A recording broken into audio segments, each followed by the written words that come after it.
السلام علیکم ورحمۃ اللہ وبرکاتہ۔ اب جب آپ ایز اے فزیشین جب آپ کام کر رہے ہوتے ہیں تو کچھ چیزوں کا خیال رکھنا بہت ضروری ہوتا ہے۔ اس کے اندر جو ہے بعض اوقات آپ کلینیکل ٹرائل کرتے ہیں۔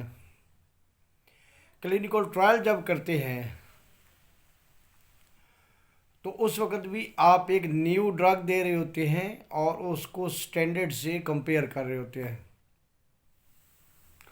تو اس کی کنسنٹ لینا ضروری ہوتا ہے۔ یا آپ سرجری کر رہے ہیں تو تب بھی اس کی کنسنٹ جو ہے، جو بھی والنٹیئرز ہیں، پارٹیسپینٹس ہیں یا وہ جو ہے مریض ہے، آپ نے اس کی کنسنٹ لیے بغیر اس پر کوئی ٹرائل یا سرجری نہیں کرنی ہے۔ اب اس کی جو ہے وہ کیا کیا چیزیں ہو سکتی ہیں۔ اگر عمر اس کی کم ہے تو پھر تو اس کی کنسنٹ نہیں چلے گی۔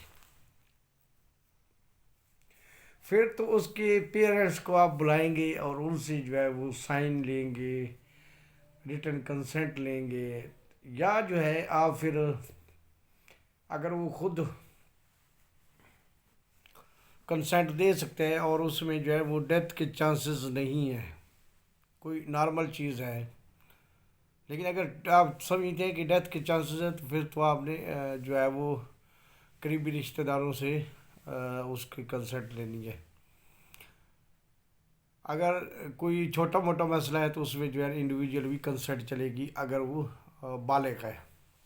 اگر بالغ نہیں ہے تو پھر آپ نے جو ہے وہ کنسنٹ لینی ہے اس کے گارڈین سے۔ اچھا، ایک اور چیز ہوتی ہے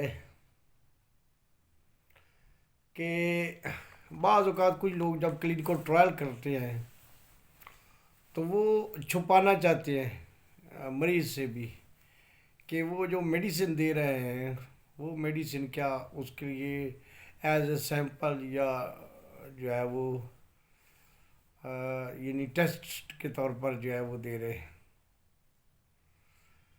اب یہ چیز تو ڈاکٹر کو پتہ ہوتا ہے کہ وہ کیا کر رہے ہیں، لیکن یہ بھی ڈس انیسٹی ہے کہ آپ جو ہے وہ مریض کو بتا ہی نہیں کہ یہ جو ہے ہم جو آپ کو میڈیسن دے رہے ہیں یہ میڈیسن جو ہے آپ پر ٹرائل کیا جا رہا ہے۔ اچھا، یہ کلینیکل ٹرائل جب آپ کر رہے ہوتے ہیں تو یہ بھی ایکسپیرینسڈ بندہ ہونا چاہیے۔